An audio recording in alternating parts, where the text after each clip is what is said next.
Everybody could kind of come to order a little bit here. We're going to go ahead and get started. We will work through the meeting.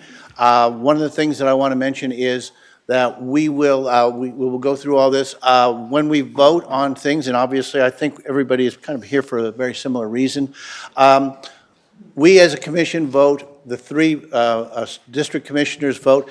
Myself as the presiding commissioner does not vote except in the case of a tie.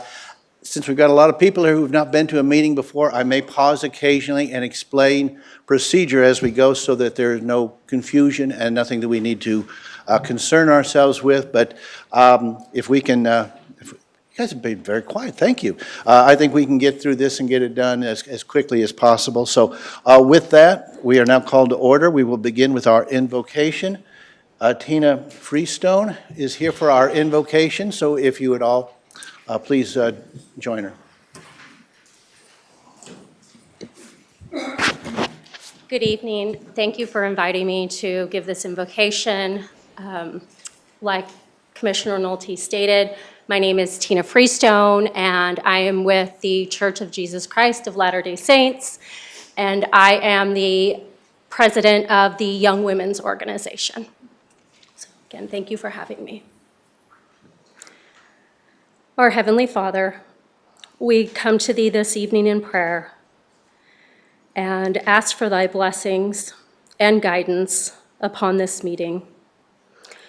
Heavenly Father, we thank Thee and are grateful for our free nation in which we live.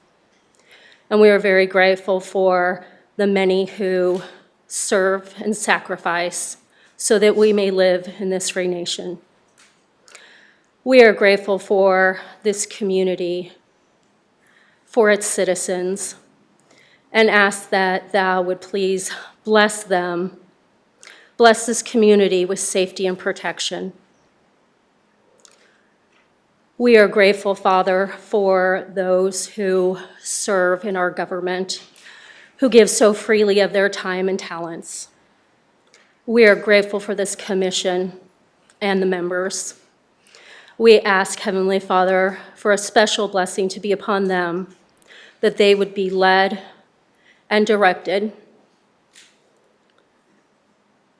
We are very grateful for our Savior, Jesus Christ, and we say these things humbly in His sacred name, Jesus the Christ. Amen. Please remain standing for the pledge. I pledge allegiance to the flag of the United States of America, and to the republic for which it stands, one nation, under God, indivisible, with liberty and justice for all. Thank you.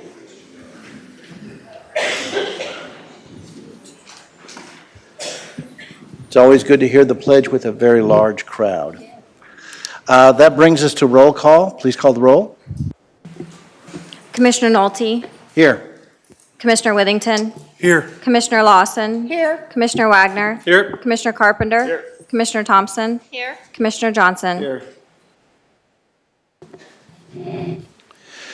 Next is approval of this evening's agenda. Is there a motion to approve this evening's agenda? Commissioner Wagner. Thank you. Move to approve tonight's agenda.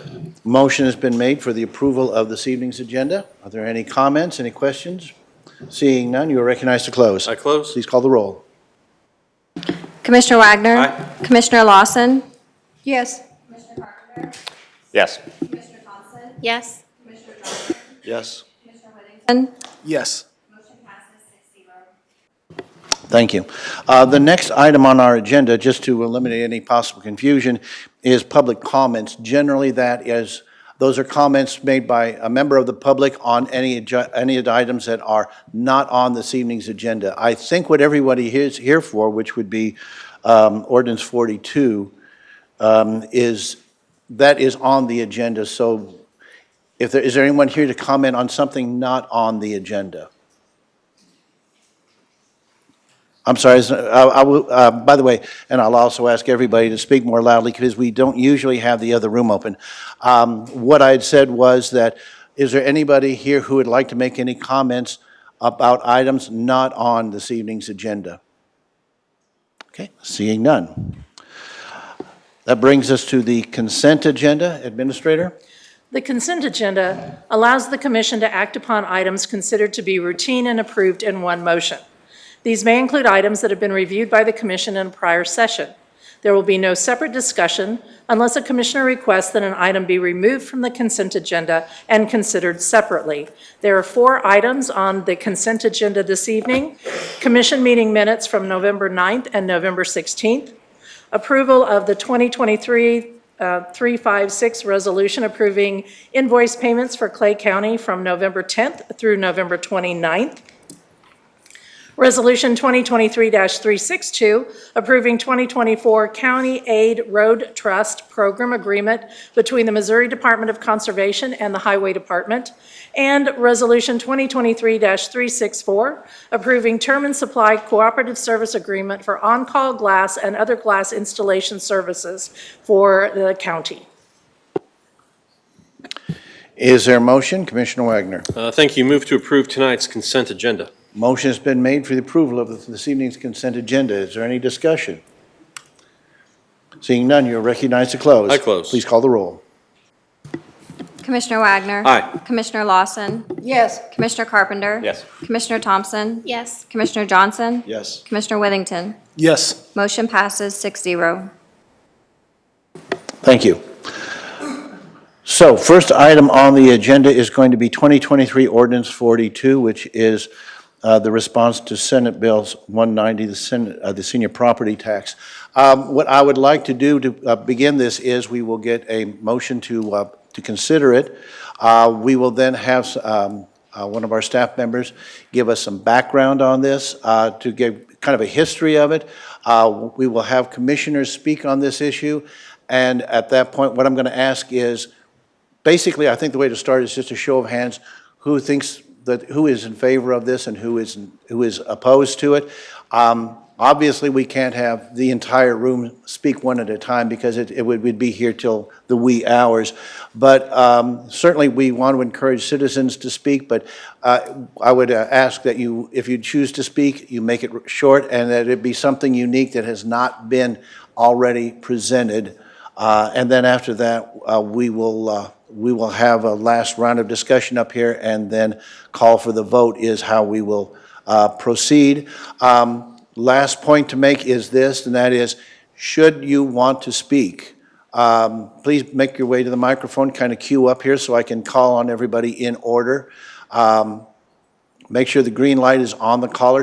Speak directly into the microphone, state your name, and then make your comment. And as I said, because of the number of people here, if we could keep it as brief as possible, that would allow us to go ahead and dispose of this issue quickly and then move on. We have a pretty decent number of other items that we have to get to tonight, so we just want to get through this expeditiously and make sure that we are following what the will of the people are. That being said, Administrator? Yes, before you is the consideration of 2023 Ordinance 42, which is the Senate Bill 190 Senior Property Tax Credit. And we have Administrative Services Officer Jacobs is here to give an overview of the ordinance before the commission this evening. I think what I'm going to do is I'm going to go ahead and recognize Commissioner Lawson. I assume you want to make the motion, or do you want to go ahead? No, okay, okay. In that case, please proceed. Good evening. Dieta Jacobs, Administrative Services Officer. I'd like to provide a brief overview of the Senior Tax Credit Program, most commonly referred to as Senate Bill 190. The Senate bill was signed by Governor Parson on July 6, 2023. The law allows counties to adopt ordinances to freeze real property taxes for eligible citizens. There is a possibility of future legislation to address some of the vagueness in the original statute. A committee led by Commissioner Lawson was formed and worked to create the ordinance presented. Applications for the program will be accepted annually from January through March, beginning in 2025.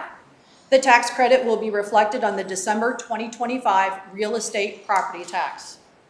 An annual renewal application will be required for every subsequent year of participation to affirm continued eligibility.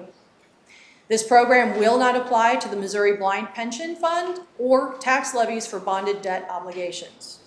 At this point, I would like to turn it over to Commissioner Lawson for any questions. Before we get started, I will recognize the Commissioner in a moment.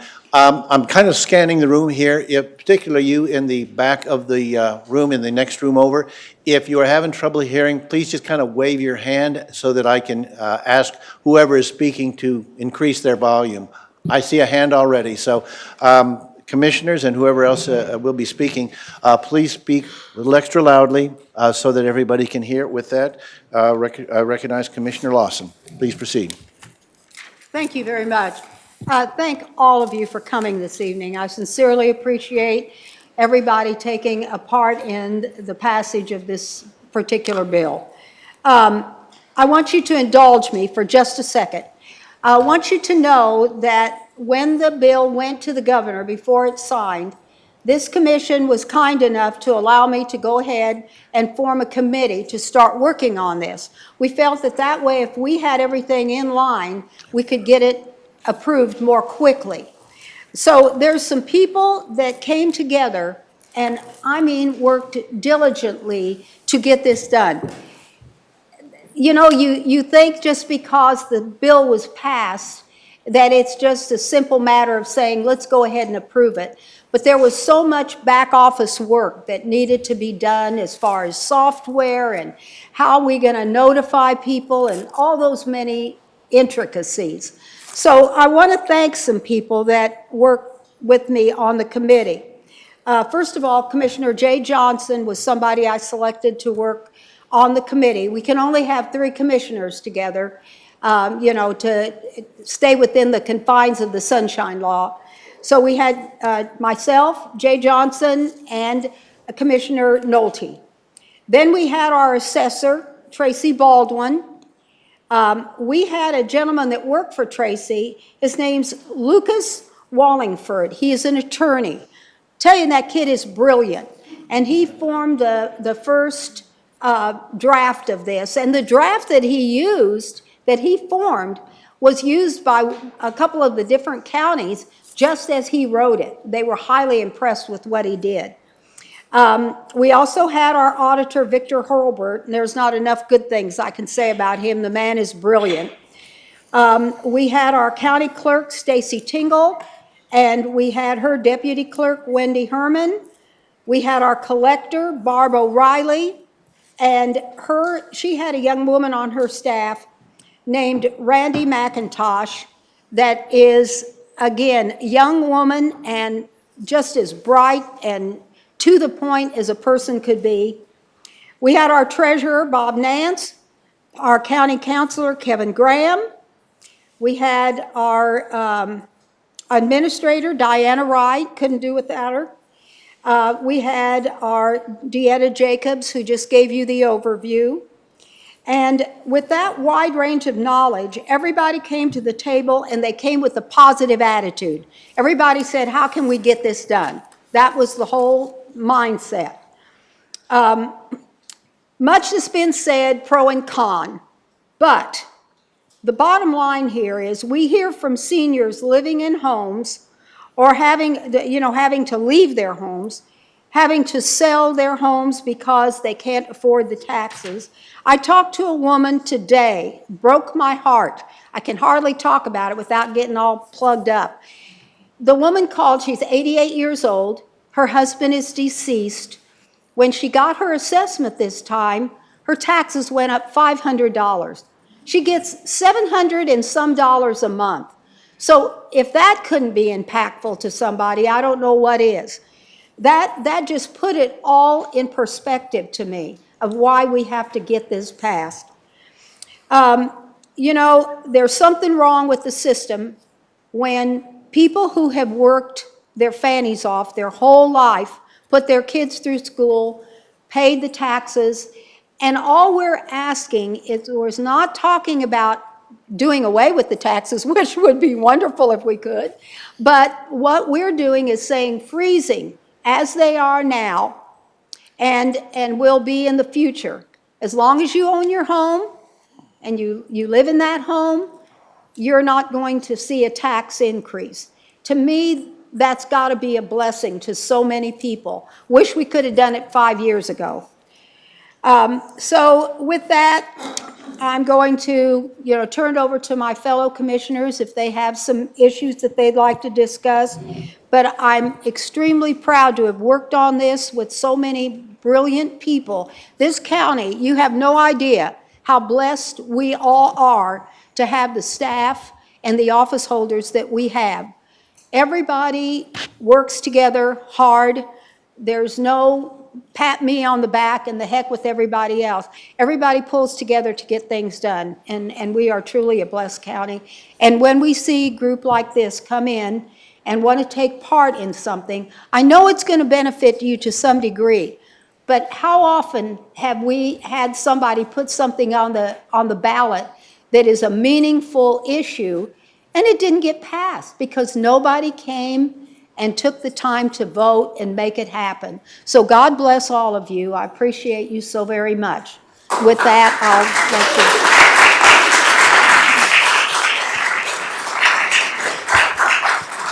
I think the way I'd like to proceed is, my guess is each commissioner is going to want to say something on this issue. So I'm just going to start and just go down the line, because generally speaking, they seek recognition by pushing a button and it appears on my screen, but I've got to think that each commissioner is going to have some comment that they would care to make. So I'll start with Commissioner Withington, if you would like, Commissioner. You're recognized. Way to make the guy with social anxiety go first. So I've said numerous times that I support this. I'm in favor of it. The one question I have is, I've asked this and I thought that the answer was yes. Have all the taxing jurisdictions been consulted or spoken to? Because I had asked that several times and I thought the answer was yes, but we received an email today that stated that some of the taxing jurisdictions hadn't been. So have all the like the fire rescue districts? Go ahead and put on your mic, because sorry. Go ahead and put on your mic, Commissioner, because the inquiries are probably going to come to you. So, and leave your mic on if you don't mind. Oops. Leave your mic on, if you please. I was under the impression all were. There we are. Who was not? Well, we received an email today from Kearney Fire and Rescue that said that they were not consulted. So they said they received the letter from the auditor, but did we sit down, other than just send them out that letter? Did we? I did not sit down with them. Okay. He and I did have a brief conversation, the Okay. fire chief, but I didn't sit down like maybe you're talking about. Okay.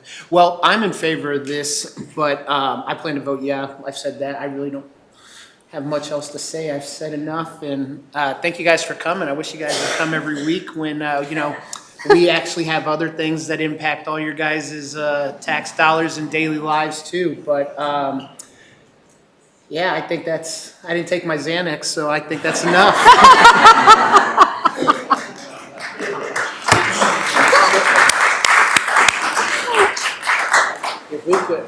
If we could kind of keep the applause down to a minimum. I realize everybody's enthusiastic, but that will help us kind of keep the proceedings moving. Commissioner Wagner, do you have anything you'd like to add to the conversation? Sure. Thank you very much, and thanks to everybody that's here. I'm going to take a little different tact, because I think what's important is to support what is being asked for here, but also manage expectations properly. And we start with what we are dealing with in this county, and my colleague, Commissioner Lawson, I think, put it very eloquently as far as in giving the example that she gave, because if you look at our numbers in Clay County, about 8% of those who are 65 or older are living in poverty, as it's defined by the federal government. And we all know that usually that poverty number is lower than what reality really is. So one could actually probably double that number and find those who are living in a very challenged way. In our county as well, if you were to buy a new house here, you would probably have to pay close to about $500,000. If you were to buy one that has been around for a couple of decades, you're probably going to pay just short of $300,000. Those numbers are out there. So is there a need Absolutely. Do we want people to be able to age and live in their homes that they may have lived in for 30 years? Yes, we do. I have parents who are in that situation. I don't want them to face any of that kind of issue. But what I will also suggest is what has been brought before us and what has been sold to you is a bit problematic in the sense that, and you'll find it if you have read our agenda, that all this depends on your assessment year, right? So if you want to stay in your home and not be in the position that our colleague has talked about, you have what you have for 2023, and that's not going to change. Even if we pass this today, that will not change. The first time that you will see some sort of relief is 2 years from now when the next assessment comes. Now you may say, that's good enough for me, and that's okay. But I also want to say to everyone, even to the degree that we want to help, that help is limited in that way. And to further kind of jumble it, and I see a couple of our friends from the state legislature here today, I'm laying it on you guys to fix this, right? So thank you. I'm not even a priest, and I got an amen on that one. So thank you for that. But I say that because there are things that we have done here that are all for the good, that could change, may have to change, depending on what comes through our legislature. And I hope that if that happens, that is to a minimum. But again, I want to help manage the expectation that what you got is good but not perfect.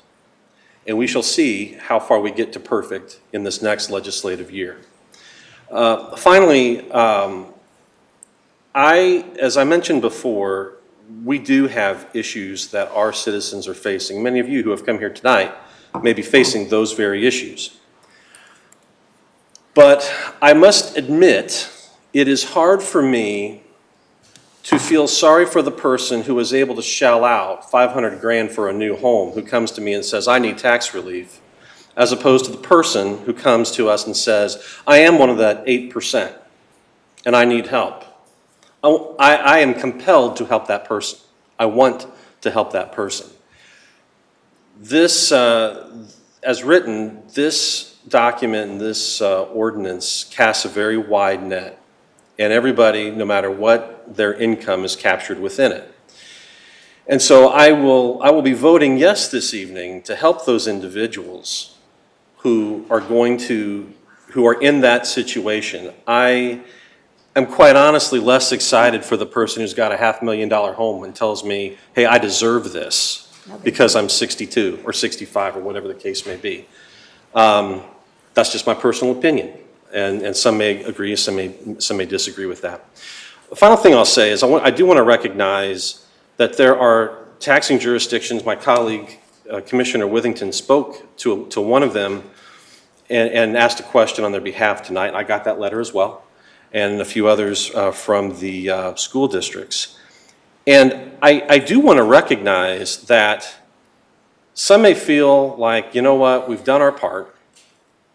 I get that. But I also recognize that we are a county that has some good things going for it. And whether that is through our public safety, through our school districts, there's a reason why people have moved here. There's a reason why you've stayed here, right?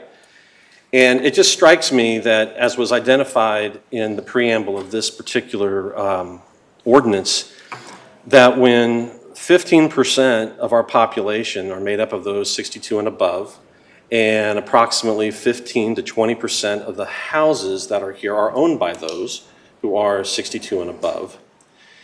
If everybody decided tomorrow to sign up for this program, and then the year after that, and then the year after that, and the year after that, that golden goose begins to start producing fewer and fewer eggs. And again, there are those who need assistance. I want to see that you get it, but I also want people to recognize that there's something that makes Clay County great, and I like to make sure that we keep making it great. But considering that relief really doesn't come for a couple of years, considering that there's some fixes that will probably be made, considering that, who knows, in the counties where this is passing, some jurisdiction may decide, you know what, I'm going to take this to court, and I don't know what that produces, but I'm not going to get into that one tonight. I will at least acknowledge that there are folks who need help.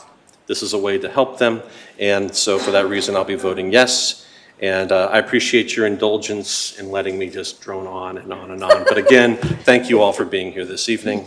Thank you. Thank you. Commissioner Carpenter, would you like to speak on this question? Thank you, Commissioner. Yeah, I appreciate everybody being here this evening, and I think I'm going to reserve the bulk of my comments for after everybody's had a chance to speak.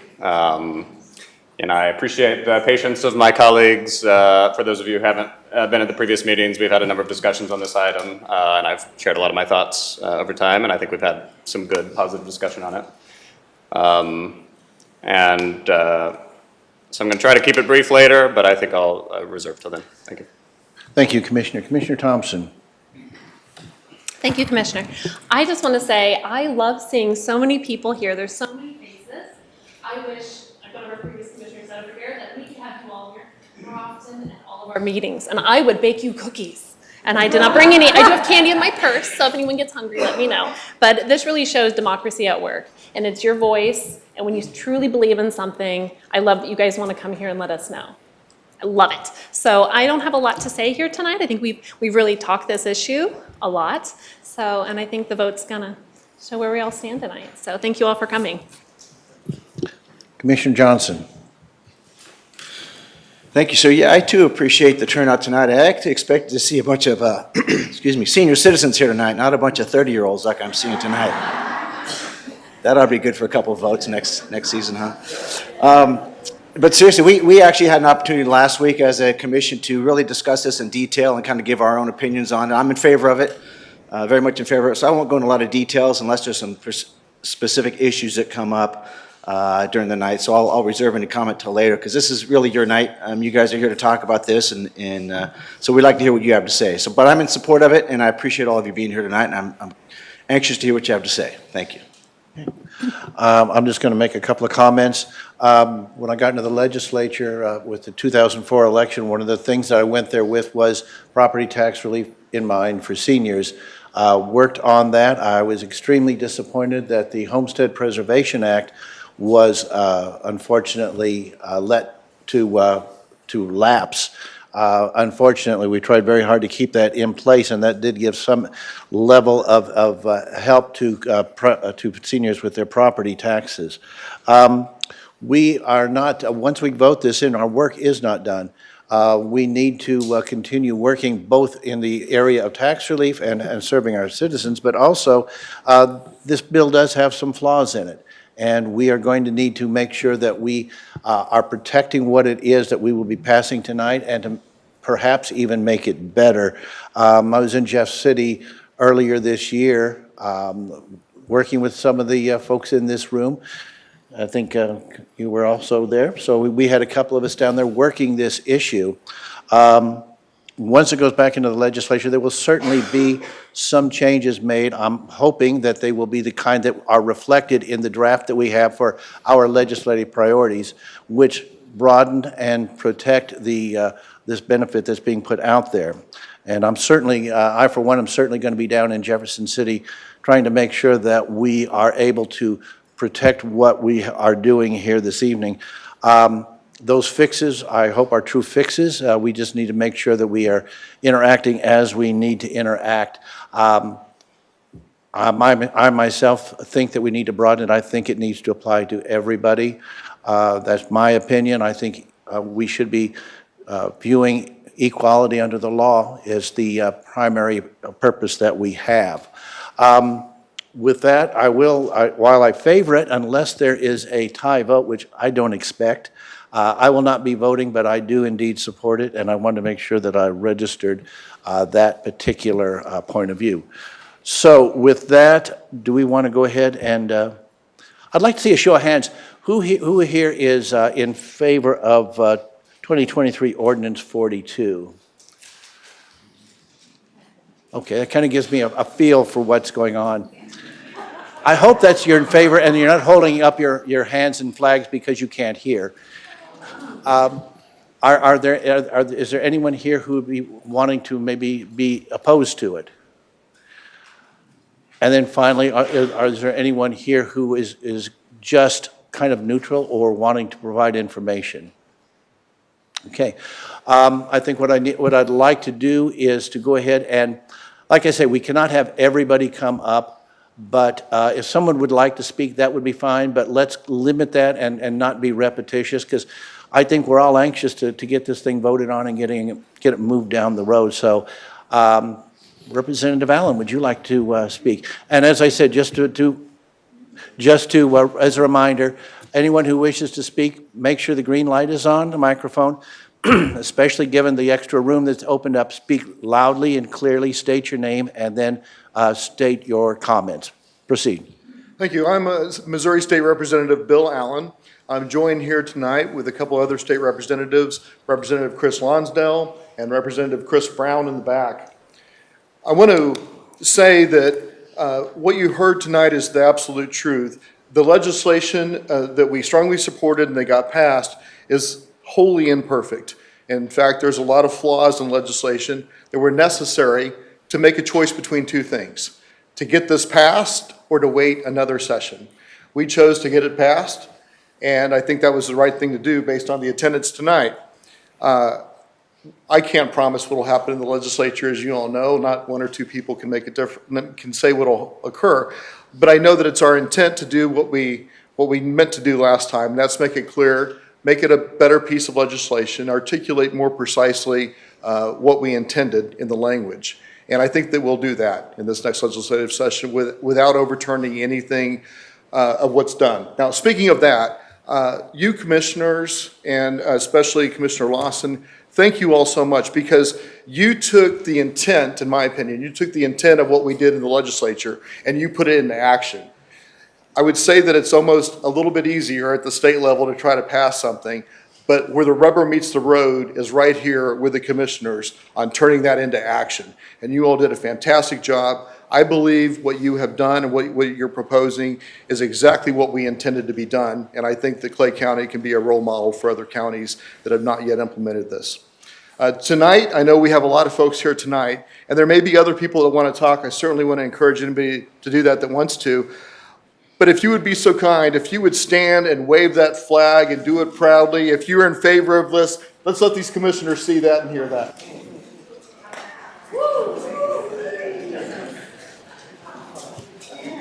All right.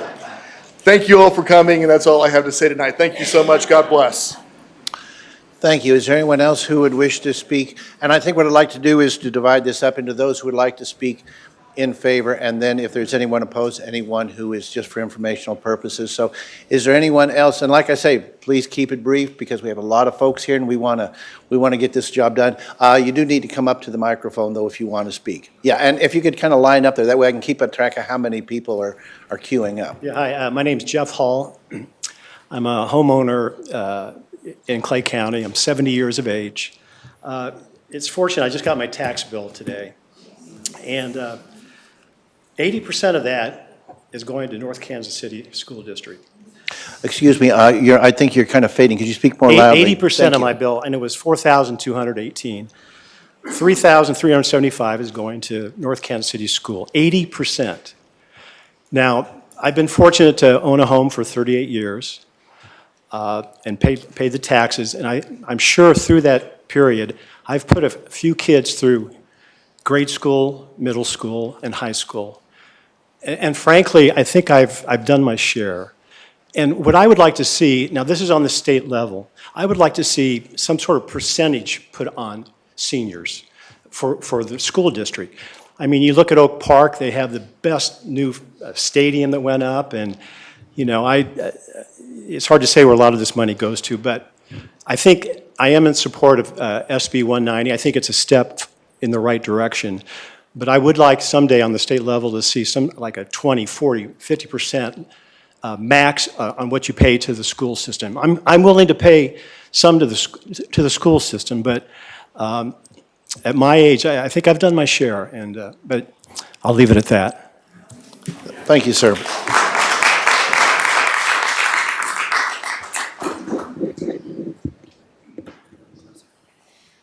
Please I proceed. want to thank you, Oh, and Commissioner. state your name. My name is Verlee Gilkerson. I live in Kearney, Missouri Rural District.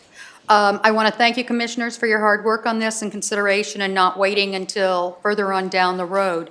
My husband and I were married in 1976, and we have been, and in October, and we became homeowners here in Clay County and have been homeowners since that time. I have one question for you on this real property exemption. When we are titled as a family trust, we are the primary holders of that family trust, but it's still a family trust. How is that going to affect not being an actual titled property under our name? And Commissioner so that's a Lawson, would you- question I have for you all.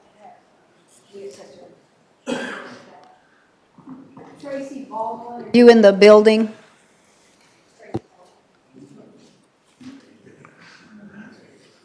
Yes, Mr. Assessor, if you'd like to address that question, please. You're gonna have to repeat the question. My question is, how will real property that's titled under a family trust be affected by this? My husband and I have had a family trust for our real property. All of our property is listed under a family trust of the Gilkerson family. So how, when we apply for this, is this going to be a problem? We'd like to know that now, if we have to pull it out and retitle the property, or what we're going to have to do. Tracy Baldwin, Clay County Assessor. I assumed that this would be enough proof to prove that you're part of the ownership. Does this sound correct, Victor? You want me? Yeah. Let me jump in if you want. Okay. So, Mr. Counselor, go ahead and identify yourself for yeah, the audio. I'm Kevin Graham, I'm the county attorney. So two points.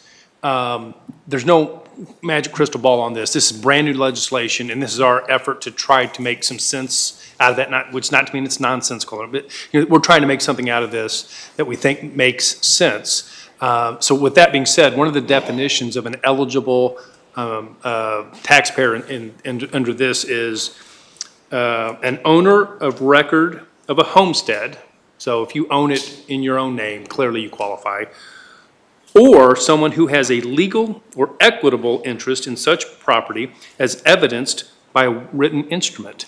I think a reasonable interpretation of that language would apply to a trust. Now, again, it's, it is something that will still be potentially challenged. It is still something that we're going to try to work through as we go, but I think that's a reasonable interpretation, tonight.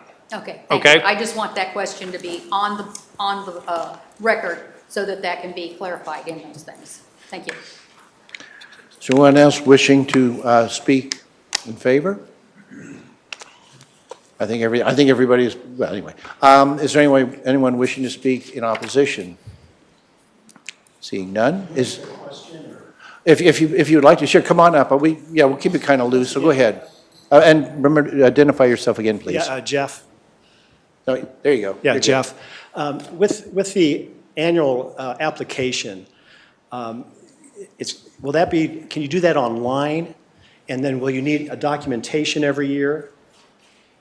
Anyway, those are two questions I'd like, yeah. Commissioner, I'm going to defer to Commissioner Lawson since this is her bill, and I see Commissioner Johnson may want to address this.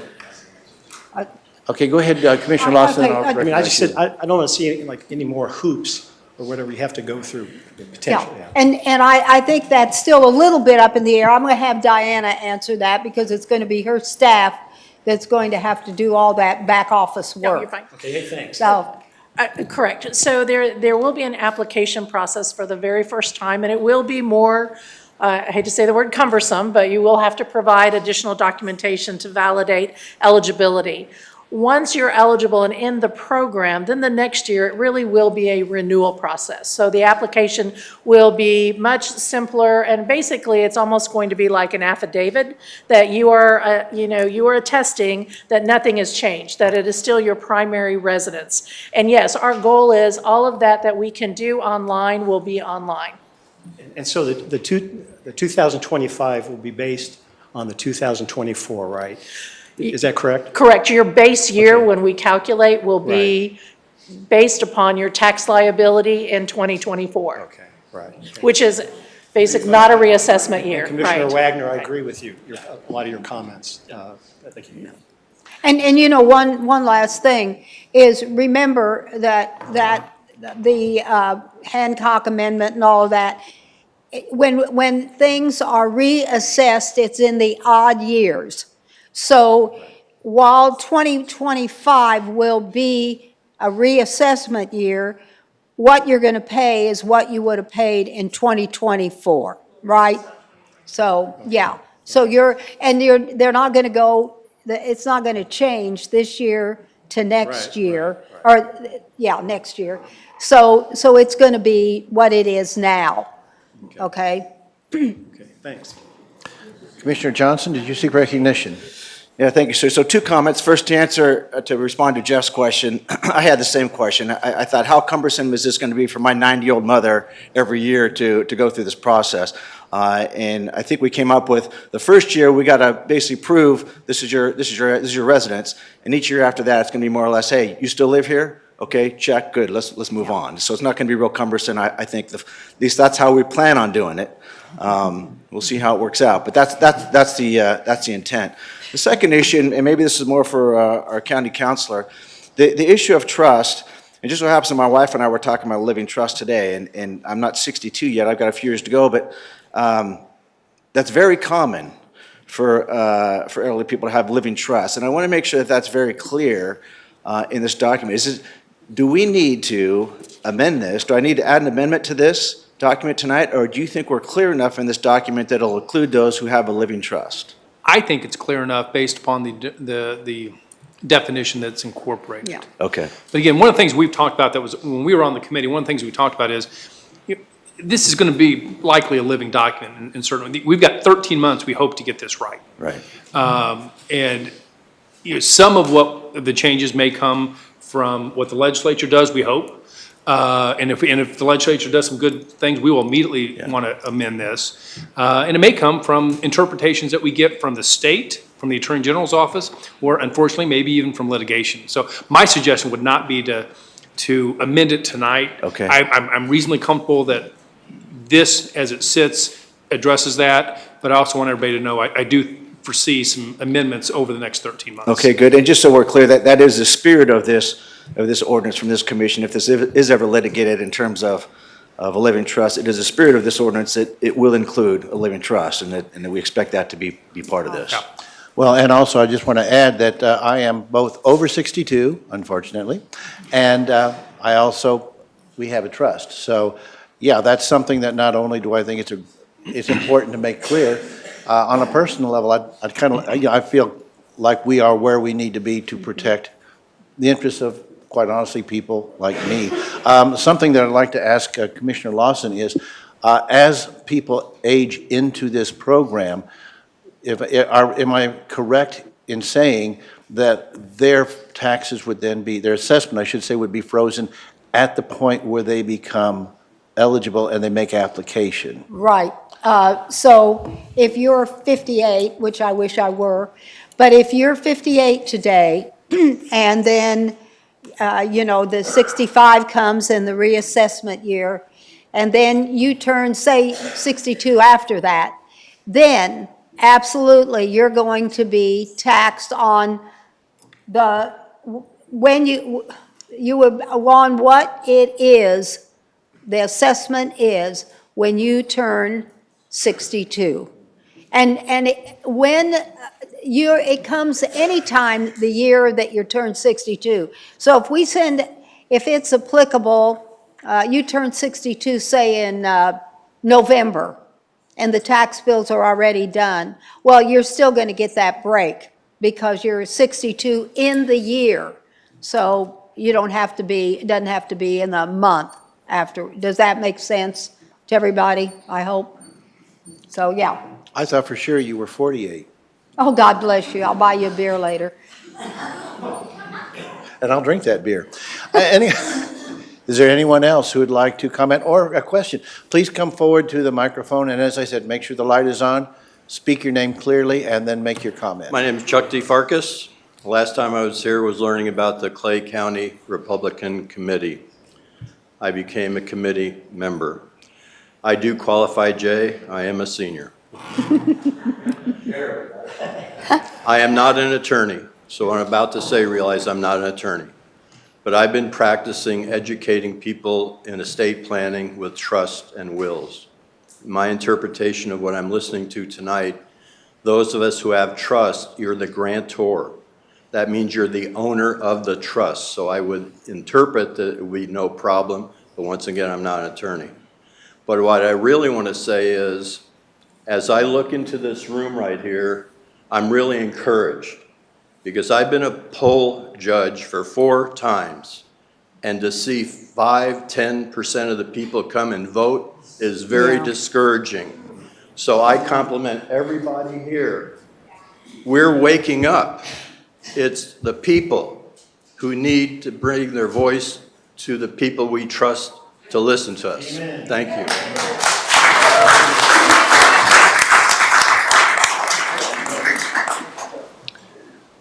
Thank you.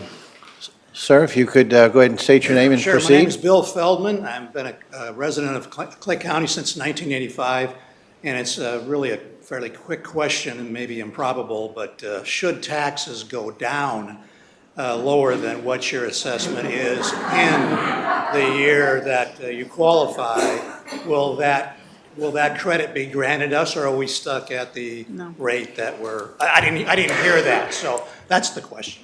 You will, they will go down. Okay. Yeah. Good. But then when they come back up, it will stop at what your original was. Oh, I see. Okay, Yeah. I got it. All right, thank you. You're welcome.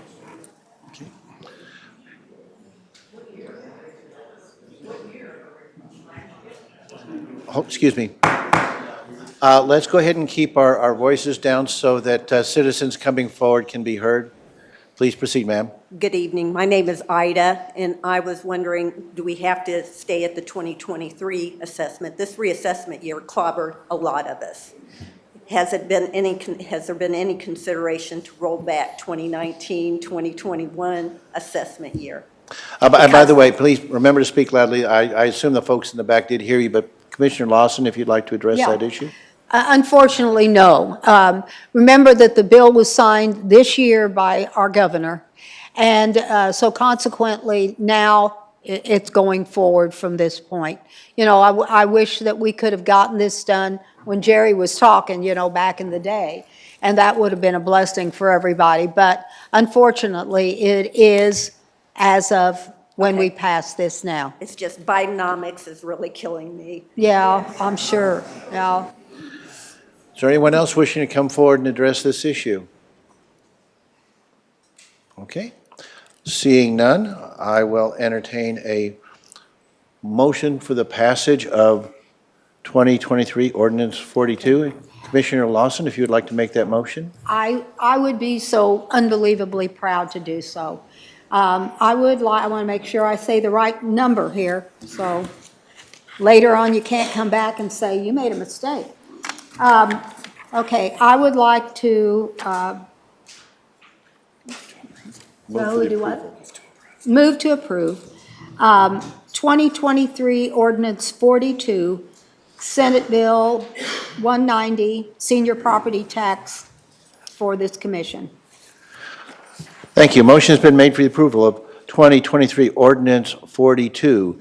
Discussion. Is there any commissioner who would like to make any further comments? Commissioner Carpenter or?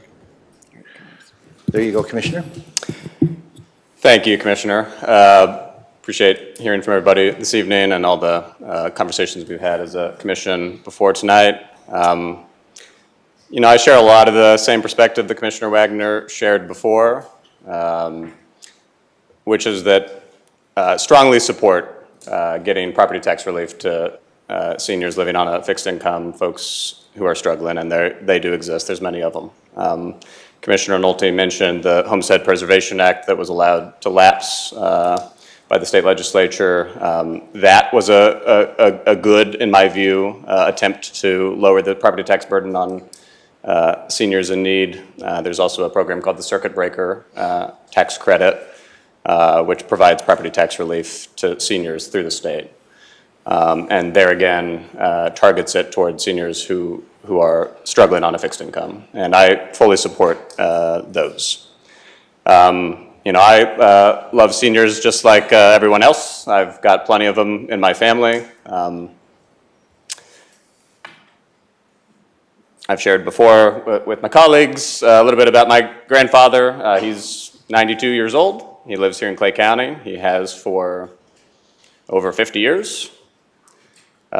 He was born into extreme poverty out in rural Missouri. He lost his mom. She passed away when he was 5. His dad was an alcoholic. He and his siblings bounced around to different families. More than one of them died. And what he did was he persevered and he worked his butt off and he overcame to the point where he served as a circuit judge here in Clay County for 25 years, right here in this building, right here in this room. And he still lives in Clay County to this day. Until the last 2 years, he lived in his own home and would have by then enjoyed the tax freeze for about 30 years had it been implemented at some point in the past. And as you all know, property taxes can tend to trend up quite significantly over time. Had he had his frozen at 30 years ago, if you, for those of you who are records keepers, if you've gotten your records from 30 years ago, you can imagine the amount of savings that he would have experienced over the years, tens of thousands of dollars, for sure. He has a couple of kids who continue to live here in Clay County. One is his son, my uncle. In fact, they now are next door neighbors because my uncle owns a few apartments in North Kansas City, and now Grandpa Raleigh Baldwin lives in one of those apartments right across the street from my uncle. My uncle, and by the way, in this era of sort of the political divide that we exist in, and a lot of what concerns me in terms of animosity that exists increasingly on both sides. One nice little story is that my uncle, my grandfather was elected as a Democrat back in the 1960s. We don't elect judges anymore. It's a non-partisan court plan, which he helped pass, and he's a Democrat to this day. His son, his next door neighbor, is a Republican through and through. And they love each other and they get along and they're neighbors and they take care of each other. And just one little example of that's still a possible thing. And I encourage people to remember that that's still a possible thing. My uncle's lived here in the county his whole life, and he is right at the 62 threshold himself. Another one of his kids who lives here in the county is my mom. She's lived here in Clay County her whole life. My mom is 65 and qualifies for this freeze. I've shared with some of my colleagues. Unfortunately, my mom right now is in the hospital at North Kansas City Hospital. Is dealing with pretty advanced cancer. And it's a hard time on the family. But I guess my point is that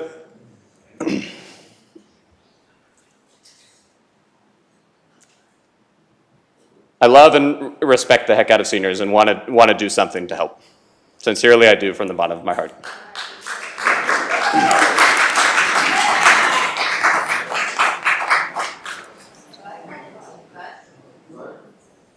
Yeah. The challenge with this, for me, is that because this isn't targeted at fixed income seniors, this isn't targeted at the 8% of seniors who live in poverty here in Clay County. Everybody gets it, and that includes a lot of folks who are doing real well, and God bless them, I'm glad they are. But because that's the case, it makes the expense of this, especially over time, very high. And as was mentioned, 80% of these taxes go to our schools. I talked about my uncle. One of the things my uncle does, he owns a few apartments. What he does as his full-time job is he's a school bus driver for North Kansas City School District. Drives a school bus. And just like this board sits before you today, we have elected school boards across this county. Right here in Liberty, there's the Liberty School Board. Where I live, North Kansas City School Board, Kearney, Smithville, Excelsior. And they have to deal with a budget. And they go to the voters with what they feel is necessary to operate their school districts, and they ask for voter approval on those taxes. My concern is that by 10 to 15, about 15 years into this, we're north of $50 million per year revenue reduction, and about 80% of that goes to our schools. So that's 40 million or so per year, 15 years in. And that means that those boards who are elected and who oversee their taxing authority are gonna have to make some tough choices. And most of what school districts spend their money on is personnel. It's personnel like my uncle, the school bus driver. It's personnel like teachers. And folks who work in the cafeteria, folks who work as custodial workers. And my concern is handing this off to them and telling them, okay, now we've done the easy part, which is handing out the tax benefit. Now we're giving you the hard part, which is deal with the ramifications of that. Now I have eyes and ears. I can see you all here before me today, and I was born at night, but I wasn't born last night. And I understand the politics of this. I get it. But in my view, from a public policy perspective, this is not the correct way to deliver tax relief to seniors who need it. I think it can be done. I think it can be targeted in the right way. And to the legislators who are here this evening, I certainly encourage you to go back and take another look at this issue and form your committees and come up with some good ideas, and I look forward to hearing the results. But the way I see this playing out is over the course of time, as the elected school boards have to make choices. We're a growing county. The pay needs for people like school bus drivers and teachers aren't going anywhere. In fact, if anything, with wage pressures the way they are, they're only going up. And what I think is very likely to happen, this is my view, is that the tax burden that currently is spread evenly across property parcels, regardless of age. That tax burden, as it's lifted from one group, will be shifted to everyone else. And that means young families, many of whom struggle and live in poverty. If you look at the poverty numbers, it's much higher with young families. They'll pick up the slack. And although I get the politics of this, I'm not going to vote to do that. And to the extent that there's ramifications for me, so be it. I'll continue in the years forward to have conversations with my colleagues and my elected legislators to try to get to common ground and would love to support targeted tax relief for seniors. But this ordinance, as drafted tonight, and I'll observe that this will be the biggest in terms of dollars and cents. This is the biggest ordinance this county commission has ever passed in its history. Tens of millions of dollars per year. As it stands, I suspect I'll be alone in casting my no vote tonight. I just want you all to know that I totally get your perspective. I understand where you're coming from. And Excuse me, please come to order so that the commissioner can finish his statement. And I appreciate you coming out and making your voice heard. And I appreciate, I've shared this with my fellow commissioners before, I'm grateful to live in the United States of America. It's the best country in the world. It's the most important country in the world today and in the history of the world. And our democratic system that allows us to resolve public policy matters is sacrosanct to me. I'm grateful to be here and grateful to serve with my colleagues and be able to respectfully disagree. Thank you. Before we continue, I'll be right with you. Before we continue, I just want to make a statement that I've known Commissioner Carpenter and his family for at least a generation. I know him to be honest and sincere in his beliefs. This is one where he and I are going to disagree. We've disagreed in the past. But I can tell you that he is working from a place of sincerity, and he is absolutely to be respected. It takes a lot of courage to stand in front of a room where you have, you may well be the lone opinion, and I want to commend Commissioner Carpenter for bringing up another view. While we may not agree with it, we need to make sure that we hear it, and we need to make sure that we respect those opinions. So I just want to say, thank you, Commissioner Carpenter.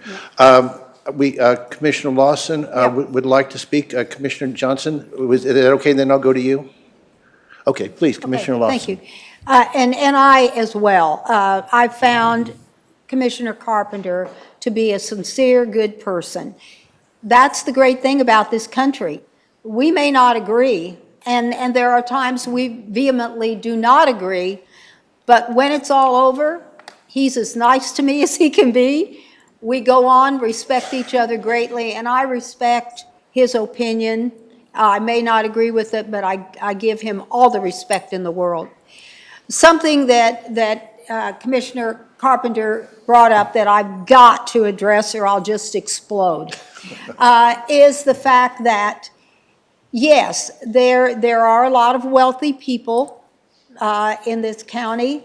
Some of them are seniors. I'm not one of them, but I know I have friends who are. Now, the fact is, they've worked to get what they've got. And as far as I'm concerned, that is the American dream. You work hard, go through school, maybe pay your own way through school, but you get out, get a job, make the best life you can for your family. A lot of people bought houses back in the day, say around Briarcliff, and those houses weren't that expensive back then. But today, with all that's there, those houses are well over $500,000 in value.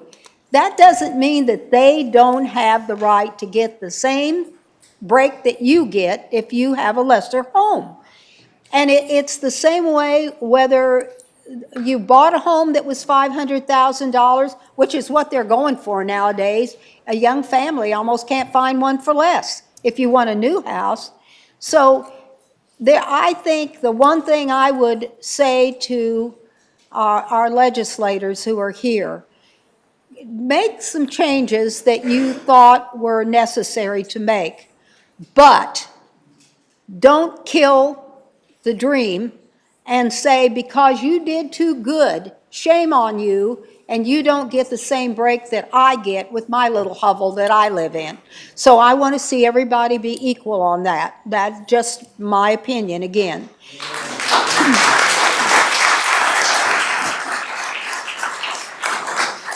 Commissioner Johnson. Thank you, sir. I'd like to respond to a couple of comments that were made by my colleagues. I'd first like to say I just found out tonight about what my colleague is going through with his mother and the cancer situation and that kind of thing. And my heart goes out to him for that. And I just ask that you might all keep him and his family and his mom in your prayers. It's a big deal. And anyway, I would just ask that respect and that you might keep him in your prayers and his mom. It's a tough thing to go through, I know. But nonetheless, I've known Commissioner Carpenter got to know him through this year and have actually gained a lot of respect for him. A lot of respect for him financially, how he looks at finances and budgets and stuff like that. And I completely understand what he's talking about when what he just presented. We talked about more of it in detail last week. I don't agree with it, but I completely understand it. And I'd like to explain a couple things so that everybody understands how this works and why this is a little bit more difficult than what you might think. I think it was Jeff who said he just got his tax bill today, and I'd encourage you all to look at your tax bill when you get it, and actually understand how to read that tax bill, because you'll be shocked. Although you pay your taxes to the county, we don't get it, just so you know. We get a very, very, very small percentage. I'll give you an example. I'll give you my own taxes as an example. I've shared this publicly before. I pay over $8,000 in property taxes last year. Over $6,000 went to the Liberty Public School System. Less than $200, I think it was about $180, something like that. About $180 came back to the county for county services. That means the sheriff's department, roads and bridges, that kind of stuff. Out of over $8,000, $180 of it came back here. The rest of it goes to other taxing authorities, which we don't have any control over whatsoever. The school district, we don't control how much they tax you. We don't do anything with that money. We just collect it for them and send it on to them. Same thing with, in my position, I live in the county, so it's a Kearney Fire District who provides the fire protection for me, so I pay into that as well. And when you look on your tax bill, there's all these different taxing authorities that are taxing you through your property taxes. Very, very, very little of it comes back to us, and do we control?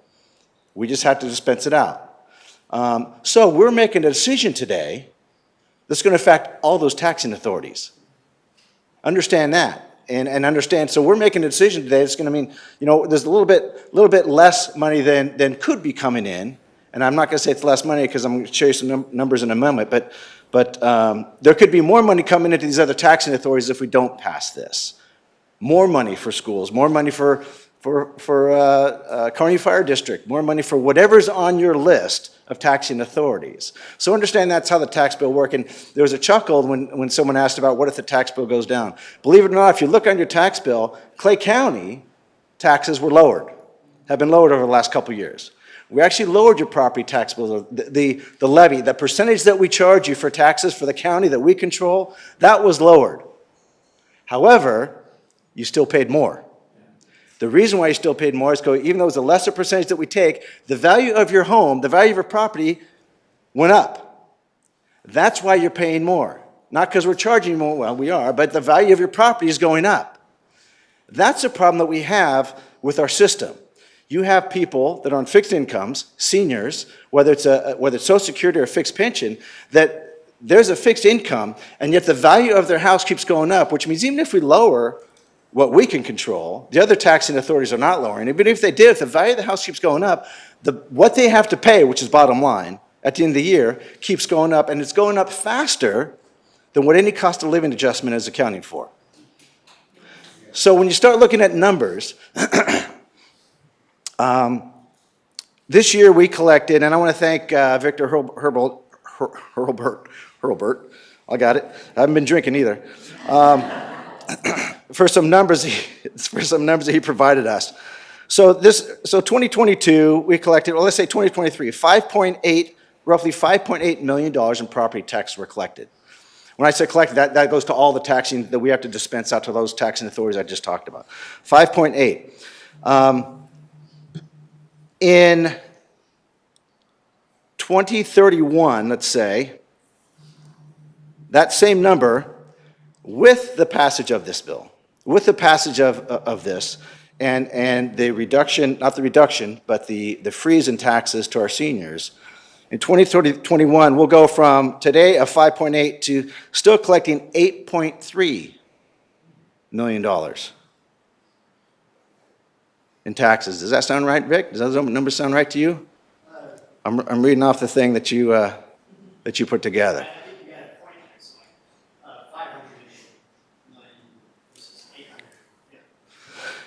It's astronomically higher. Astronomically higher the taxes that we'll be taking in, even if this passes. Now, granted, we could be taking more in if we don't pass it, but we're still taking on astronomically more taxes even when this passes.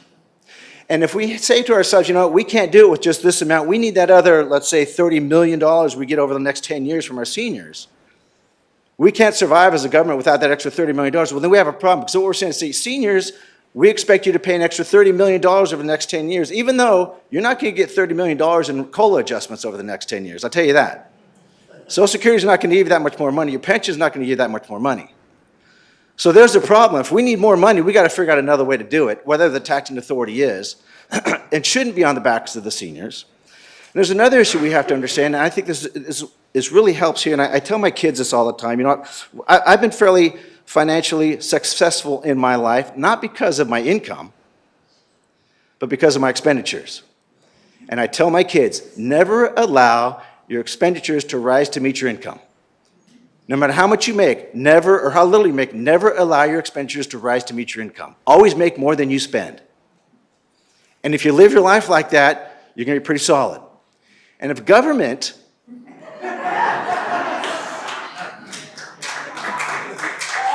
and that's a problem we have. I just listened to Dave Ramsey today. He's a financial guru. Just listened to him today, and he talked about a couple that is spending like Congress. You got to stop spending like Congress. And we could apply that not just to Congress, but I think to government in general. Government loves to spend money. It's easy to spend other people's money. And you can watch government make decisions on money they'd spend of other people's money, but they wouldn't dare spend on if it was their own personal money. It's easy to spend other people's money. Government has to learn to, and by the way, if this didn't pass, and we gave more money to these taxing authorities, they'd spend it, no matter how much money we give to the taxing authorities, it will be spent. So sometimes I think it's prudent to, you know what, hey, let's pull it back just a little bit, which is appropriate, I think, in this situation. And you know, and if this is a problem, if they can't work with the millions and millions of dollars more they will still be receiving, well, then maybe there's another issue that needs to be addressed. Now, keep in mind, this is not a tax reduction. Nobody's going to be paying less taxes, and no tax entity is going to be losing any money. They will continue. By the way, this was an issue that went last year. You passed the surtax. Remember that? And we had some different taxing authorities that complained about that. One taxing authority said, "Hey, this is going to cause me to have to fire 51 teachers from my school district. It's going to cause fire departments to shut down.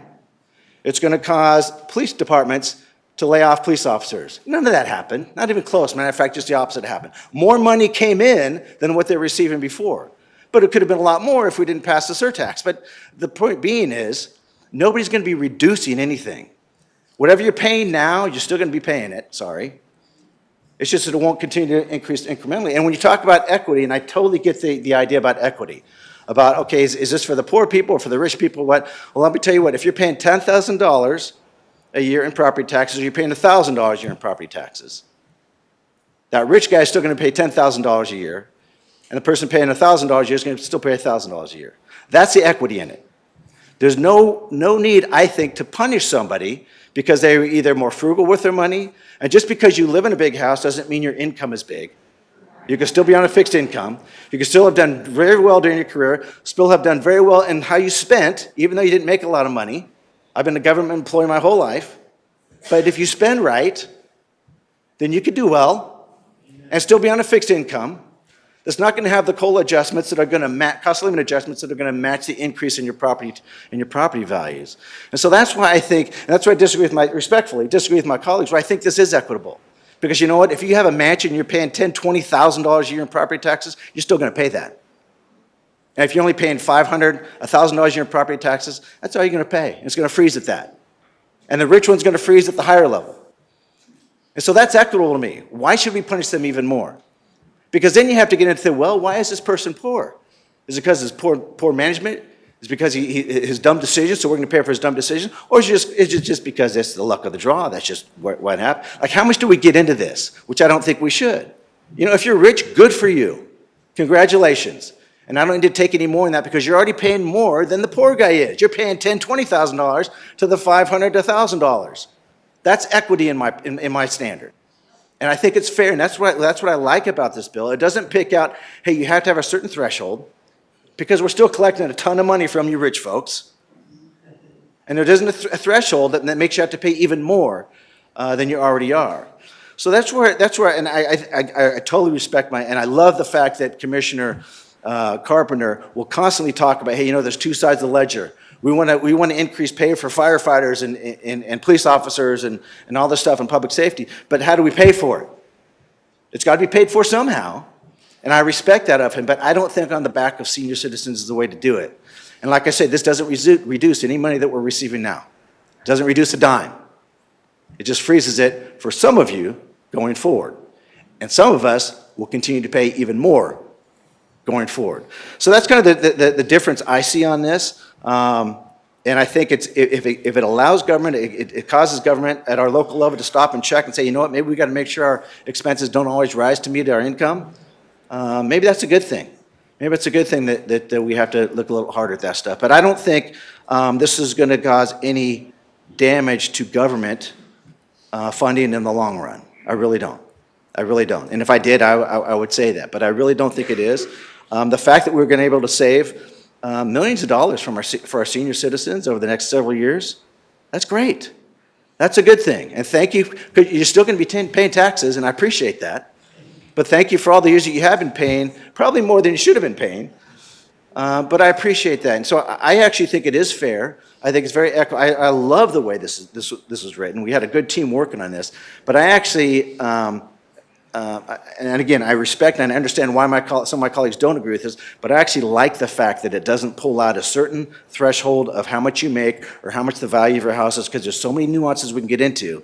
You know, you could be living in a multi-million-dollar house and be on a $500, $800 a month Social Security income, depending on your circumstance. That's just how you ended up in life.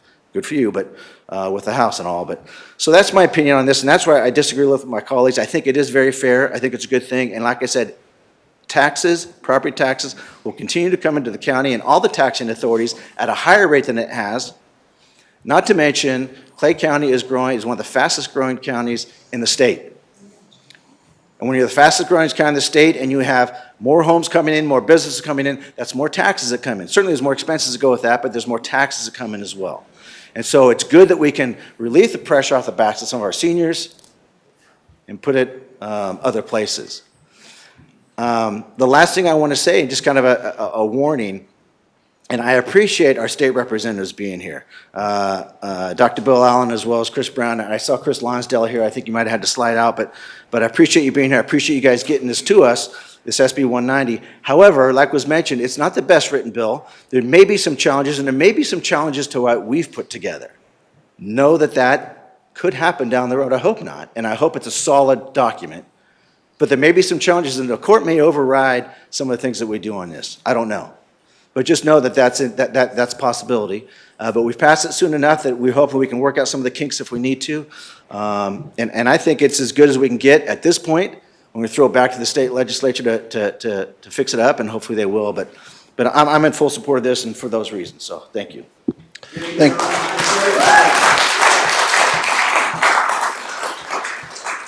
Thank you, Commissioner Johnson. Those of us who worked last year and the year before to lower those taxes certainly appreciate your acknowledgement. It was, I think there were 3 property tax decreases last year, and a lot of the people who worked on that, Victor Hurlburt particularly, but Bob Nance and a lot of the others were involved in those efforts. So certainly, you know, the fact that Victor was involved in, the Auditor Hurlburt was involved in this effort was great, because when he and I were working together to do some of those tax decreases, it's nice to have it acknowledged, and we appreciate that. We've been going for quite a while. I'm just going to make 2 comments and then throw it over to Commissioner Lawson to round up, unless someone else, I see nobody seeking recognition. One thing is, yes, there is the distinct possibility there will be changes reacting to whatever this happens in Jefferson City. If there are any changes in this ordinance, we will be considering those changes in a similar form to this one, where we have transparency and we have the public here to give their opinion on what those proposed changes might be and for our reasons for proposing them. And certainly we will look forward to listening to what you guys have to say. The other thing is, the work is not done. Apart from making sure that we protect this program, as we go forward, we're also going to be trying to put together some events where we will help citizens who qualify to access the applications necessary, and we will make every effort to make sure that anyone who is qualified has the ability to access that. With that, I see no other comments. I will go to Commissioner Lawson to close, and then we will call the vote. Oh, I'm sorry, I didn't. Thought you were still on. Thank you. Thank you all for being here. I just appreciate you so much. God bless you all. I have nothing further other than we're going to watch any changes that come along from our legislators. We'll make those changes. We'll be very mindful of how this is done, and you will be receiving information in another year or so down the road to have you fill out that you are actually, able to get this break. And so we'll, as we go through, we'll make it easy. We'll do it, as Jerry said, we'll help you if you need help. We will have it online for those that like to do things online. We'll send you an actual physical form. You need help filling that out, we'll be happy to help you. So we're going to try to make this as easy as we possibly can. And I appreciate my fellow commissioners' support in this and all of our wonderful staff. Thank you very much, and I call for the question. You close. I close. Commissioner closes. Please call the roll. Commissioner Lawson. Yes. Commissioner Wagner. Aye. Commissioner Carpenter. No. Commissioner Thompson. Yes. Commissioner Johnson. Yes. Commissioner Withington. Yes. Motion passes 5-1.